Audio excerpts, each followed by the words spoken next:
নমস্কার, লক্ষ্মীপ্রিয়াস daily blog চ্যানেলের আরও একটি ভিডিওতে আপনাদের সকলকে জানাই স্বাগত। আশা করি আপনারা সকলে ভালো আছেন এবং সুস্থ আছেন। বন্ধুরা, আপনি এই মুহূর্তে যে ছাদের নিচে আছেন, অর্থাৎ আপনার যে গৃহ, ভাবুন তো যে সেই গৃহ কত কষ্ট করে পরিশ্রম করে কেউ একজন বানিয়েছে। হয় আপনার বাবা কিংবা তার পিতামহ, কিংবা আপনি স্বয়ং নিজেই। হয়তোবা আপনি হাজার হাজার টাকা খরচ করে বাড়িতে ভাড়া আছেন, কিন্তু একবার ভেবে দেখুন, এত টাকা খরচ করে যে বাড়িতে আছেন, আর সেই বাড়িতেই যদি সুখ শান্তি না থাকে শুধুমাত্র কিছু খনার বচন না মেনে চলার জন্য। হ্যাঁ বন্ধুরা, আজ এমন একটি বিষয় নিয়ে আমি আপনাদের সামনে উপস্থাপন করতে চলেছি, যা আমাদের প্রত্যেকের জীবনে চলার পথে খুবই গুরুত্বপূর্ণ একটি বিষয়। কারণ সুখ ও শান্তি, আর শান্তি যদি কারো জীবনে না থাকে, তাহলে আপনি যত টাকাই রোজগার করুন না কেন, তা কিন্তু আপনার জীবনকে বিফলে পরিবর্তন করবে। বন্ধুরা, আজকের ভিডিওতে আমরা খনার বচনে এমনই 13টি উপদেশ নিয়ে আলোচনা করতে চলেছি, যা বাড়ির সর্বক্ষেত্রেই মঙ্গলজনক বা মঙ্গল ডেকে নিয়ে আসে। তো চলুন বন্ধুরা, সময় নষ্ট না করে জেনে নেওয়া যাক সেই খনার বচন অনুযায়ী গৃহে ঠিক কোন দিকে কি রাখলে আপনার সংসার সুখ শান্তি এবং মঙ্গলময় হয়ে উঠবে। বন্ধুরা, ভিডিওটি শুরু করার আগে যারা ভিডিওটি দেখছেন, সম্পূর্ণ ভিডিওটি দেখুন। ভিডিওটি একটি গুরুত্বপূর্ণ বিষয় নিয়ে আলোচনা করা হয়েছে এবং ভিডিওটিতে অবশ্যই একটি লাইক করবেন এবং শেয়ার করে দেবেন আপনার আত্মীয় স্বজন, নিকটতম বন্ধু বান্ধব এবং পরিজনদের মধ্যেও, যাতে এই ভিডিওর মাধ্যমে তারাও এই ভিডিও থেকে উপকৃত এবং সমৃদ্ধ হতে পারেন এবং তাদের আগামী দিনগুলো খুব সুন্দরভাবে অতিবাহিত করতে পারেন। এবং যারা চ্যানেলে নতুন রয়েছেন, অবশ্যই চ্যানেলটিকে সাবস্ক্রাইব করে পাশে থাকা বেল বাটনটি ক্লিক করে অল নোটিফিকেশন অন করে রাখবেন, যাতে আমার ভিডিও আপলোডের সাথে সাথে আপনার কাছে পৌঁছে যেতে পারে। জয় শ্রীকৃষ্ণ, রাধে রাধে। ওম নমঃ শিবায়। ঈশান কোণে থাকবে শিব, করবে পূজা, জ্বলবে দীপ। অর্থাৎ বন্ধুরা, বাড়ির উত্তর পূর্ব কোণ হলো ঈশান কোণ। এই দিকটিকে হিন্দু শাস্ত্র মতে খুব পবিত্র দিক বলে বিবেচিত করা হয়। বলা হয় ঈশান কোণে ভগবান শিব সর্বদাই বিরাজ করেন। তাই এই দিকে বাড়ির বাথরুম, স্নানঘর অথবা শৌচালয় করা একদমই উচিত নয়। তাহলে দেবাদিদেব মহাদেব অত্যন্ত অসন্তুষ্ট হন, আর যার প্রভাব গৃহস্থের উপর অবশ্যই পড়ে। তাই এই দিকটিতে ঠাকুর ঘর তৈরি করলে সব থেকে ভালো হয় এবং শুভ হয় সেই বাড়ির জন্য। তবে বন্ধুরা, আজকাল মানুষ ছোট ছোট ফ্ল্যাটে অভ্যস্ত হয়ে পড়েছেন, তাই জায়গার অভাবে ঠাকুরের মন্দির কিংবা ঠাকুরের একটি দুটি ছবিও সেই ঈশান কোণে আপনি রাখতে পারেন, যদি সেই পরিমাণ জায়গা না থাকে আপনার ফ্ল্যাট বা বাড়িতে। এটি বাস্তুর দিক থেকেও শুভ এবং মঙ্গলময় হবে। লক্ষ্মী দেবী থাকেন পশ্চিমে, সম্পদ রাখো তার চরণে। অর্থাৎ বন্ধুরা, পশ্চিম দিকটি ধন সম্পদের উপযুক্ত বলে মনে করেন মহিষী মা খনা, ধন সম্পত্তির দেবী মা লক্ষ্মী। তিনি এই দিকেই সর্বদা বিরাজ করে। তাই অলংকার, গয়নাগাটি বা দামি কোনো জিনিস এদিকে রাখলে আপনার সংসার ঐশ্বর্যময়, সুখী ও সমৃদ্ধশালী হয়ে উঠতে পারে। পূর্ব দিকে থাকেন ইন্দ্র, মুখ্য দরজার মূল কেন্দ্র। অর্থাৎ বাড়ির পূর্ব দিকে দেবরাজ ইন্দ্রের স্থান বলে ধরে নেওয়া হয়। এই দেবতা আকাশ, আবহাওয়া, নদী প্রবাহ, ঝড় বৃষ্টির সঙ্গে যুক্ত। অর্থাৎ যা কিছু প্রবহমান বা জীবনের মূল কেন্দ্র। তাই এই প্রবাহমান আধারকেই বলা হয় ইন্দ্রের স্বরূপ। হিসেবে ধরা হয়। আপনার বাড়ির প্রবেশদ্বারটি পূর্ব দিক হলে খুব শুভ বলে ধরে নেওয়া হয়। প্রবেশদ্বার নিয়ে বলা হয়, যদি প্রবেশদ্বারে একটি পূর্ব দিক হয় তাহলে খুব ভালো আলো, হাওয়া, বাতাস খুব ভালো খেলে এবং সেই সঙ্গে পজিটিভ শক্তিরও আগমন ঘটে। গৃহে প্রতিটি সদস্য সুস্থ এবং সর্বদাই বলশালী থাকবে।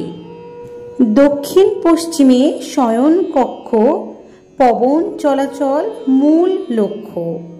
অর্থাৎ বন্ধুরা, বাড়ির দক্ষিণ পশ্চিম দিকটি সর্বদাই খোলামেলা হলে এটি বাড়ির জন্য অত্যন্ত শুভ বলে ধরে নেওয়া হয় এবং বাড়ির গৃহকর্তার শয়নকক্ষটি এবং বাড়ির দক্ষিণ পশ্চিম দিকটি শয়নকক্ষের জন্য উপযুক্ত বলে ধরে নেওয়া হয় এবং বিশেষ করে বাড়ির গৃহকর্তার শয়নকক্ষটি যদি উত্তর দক্ষিণ হয় তাহলে খুব ভালো হয় এবং খুব শুভ ফল দান করে। এদিকটিকে পবনদেবের স্থান বলে বিবেচনা করা হয়, অর্থাৎ বায়ু চলাচলের ক্ষেত্রে আদর্শ স্থান বলে ধরে নেওয়া হয়। তাই গৃহকর্তার খাটটি দক্ষিণ পশ্চিমে রাখা উচিত। পূর্বমুখে রান্না করলে অভাব হবে না কোনো কালে।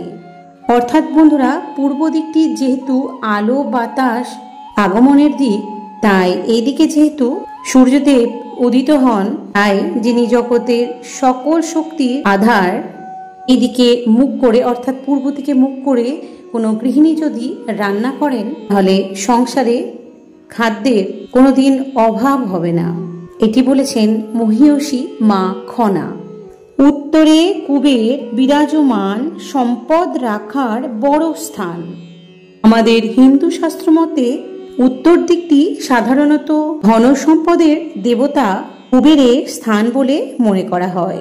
তাই টাকা পয়সা ধন দৌলত রাখার আলমারিটি উত্তর দিক করে রাখলে ধন সম্পদ আরো বেশি পরিমাণে বৃদ্ধি হয়। আলো হাওয়া বেঁধো না, রোগে ভুগে মোড়ো না। অর্থাৎ বন্ধুরা, বদ্ধ ঘর কোনোদিনই স্বাস্থ্যসম্মত নয়, কারণ ঘরে যদি পর্যাপ্ত আলো বাতাস না ঢুকে তাহলে আলো বাতাসের অভাবে জীবাণু ব্যাকটেরিয়া সংক্রমণ ঘটবে। বৈজ্ঞানিক মতেও কিন্তু তাই বলে। এর ফলে সেই গৃহের সদস্যরা খুব সহজে রোগে আক্রান্ত হয়ে পড়েন। তাই ঘরের দরজা জানালা সর্বদাই খোলা রাখুন, যাতে পর্যাপ্ত পরিমাণে আলো বাতাস চলাচল করতে পারে আপনার ঘরে এবং আপনার ঘরটি থাকবে সুস্থ সতেজ। পীরে উঁচু মেঝে খাল, তার দুঃখ চিরকাল। অর্থাৎ বন্ধুরা, ঘরের মেঝে চারিদিক দিকের ভিটের থেকে নিচু হলে সেখানে জল জমার ভয় থাকে, ফলে ঘর স্যাঁতস্যাঁতেও থাকে। বিশেষ করে এইসব ঘরের বাসিন্দাদের বিশেষ করে দুর্গতির সীমা থাকে না। এমন ঘরবাড়ি মোটেও বসবাস করার জন্য উপযুক্ত নয় বলে মনে করেন মহিয়সী খনামা। দক্ষিণে ঢেকি, উত্তরে বেল, খনা বলে এ বাড়ি গেল। অর্থাৎ বন্ধুরা, ঘরে কিংবা বাড়ির দক্ষিণ দিকে যদি ঢেকি থাকে কিন্তু তা ঘরের পক্ষে বা ওই বাড়ির পক্ষে মোটেও শুভ নয়। অবশ্য আজকালকার দিনে কোথাও দেখা যায় না এই ঢেকি। সেটি আগেকার দিনে চাল বা ধান ভাঙার যন্ত্র হিসেবে ব্যবহার করা হতো। আর উত্তর দিকে বেলগাছ রাখলে তা বাড়ির পক্ষে অশুভ, কারণ অর্থের সংকট দেখা যায়। তাল তেঁতুল মাদার, তিনে ঘরের আধার। অর্থাৎ বন্ধুরা, ঘরের কাছে তাল বা তেঁতুল বা মাদার গাছ থাকলে তা খুবই অশুভ বলে ধরে নেওয়া হয়। এই গাছগুলি নেতিবাচক শক্তিকে সর্বদাই আহ্বান করে থাকে, যা গৃহের পক্ষে খুবই অশুভ বলে মনে করা হয়। তাই 3টি গাছ এই বাড়ির কাছে রাখতে নেই বা লাগাতে নেই। গঙ্গা বাড়ি ছড়া দাও, সকাল বিকেল ধুনো দাও। অর্থাৎ বন্ধুরা, মা গঙ্গা যেহেতু হিমালয়ের উপর দিয়ে বয়ে আসেন, বিভিন্ন ঔষধি গুল্ম মিশে থাকে এই জলে, তার ফলে এই জল একজন রোগীর শরীরে ম্যাজিকের মতো কাজ করে। তাই গুণমানের দিক থেকে গঙ্গা জল অনেক বেশি উন্নত। এতে থাকা খনিজ লবণ, ঔষধি গুণ, শুদ্ধতার জন্য পবিত্রতা নিয়ে হিন্দুদের মনে এরকম বিশ্বাস রয়েছে। তাই মা খনা সকাল বিকেল ঘরে গঙ্গা জলের ছিটে দিতে বলেছেন, যাতে ঘরের পবিত্রতা বজায় থাকে। অন্যদিকে বন্ধুরা, ধুনোর ধোঁয়া স্নায়ুকে শান্ত করে, রক্তচাপ কমায় এবং মাথা ব্যথা ও বিষণ্ণতা অনুভূতি থেকে মানুষকে মুক্তি দেয়। এর পাশাপাশি অশুভ শক্তি কিংবা নেতিবাচক শক্তিকেও বাড়ি থেকে চিরতরে দূরীভূত করে এবং সেই সঙ্গে শুভ শক্তির আগমন ঘটায়। তবে বন্ধুরা, সতর্ক থাকবেন। যাদের হাঁপানি কিংবা ফুসফুস সংক্রমণ কোনো সমস্যা রয়েছে তারা যেন ধুনো জ্বালাবেন না, কারণ এটা তাদের স্বাস্থ্যের পক্ষে অত্যন্ত ক্ষতিকারক। দক্ষিণের ঘরে দুধে ভাতে, উত্তরের ঘরে মরে শীতে, পূবের ঘরেরা খায় ভাত, পশ্চিম ঘরেরা ফেলে পাত। অর্থাৎ বন্ধুরা, দক্ষিণমুখী ঘর হলো সর্বশ্রেষ্ঠ ঘর, কারণ দক্ষিণ দিকে জলভাগের পরিমাণ যেহেতু বেশি, তাই জলভাগের উপর বাতাস ঠান্ডা থাকে। তাই দক্ষিণ দিক থেকে ঠান্ডা হাওয়া আসে, এই বাতাস শরীরে সতেজতা এবং সুস্থতা নিয়ে আসে এবং তাদের স্বাস্থ্য খুব ভালো থাকে। অন্যদিকে বন্ধুরা, উত্তরে যেহেতু হিমালয় পর্বত, তাই উত্তরমুখী ঘর শীতকালে ঠান্ডা বাতাসের জন্য স্বাস্থ্যের পক্ষে অত্যন্ত ক্ষতিকর বলে মনে করা হয়। পূর্ব দিকের ঘরে আলো বাতাস পাওয়া গেলেও পর্যাপ্ত পরিমাণে বাতাস কিন্তু ঢোকে না, তাই এইরূপ ঘরে বসবাসকারী মানুষেরা মোটামুটি ভালো থাকেন। পশ্চিমে যেহেতু সূর্য অস্ত যায়, তাই অস্তায়মান সূর্যের তাপ ও প্রখরতা খুব বেশি হয়, তাই সেই কারণে এই পশ্চিমমুখী ঘর দুপুরের পর খুবই বেশি গরম হয়ে ওঠে, যা গরমের সময় সহ্য করা যায় না। আর খাওয়ার সময় কিংবা শুতে যাওয়ার সময় সবকিছুতেই বিরক্ত লাগে, যেটা মোটেও স্বাস্থ্যকর নয় কোনো মানুষের পক্ষে।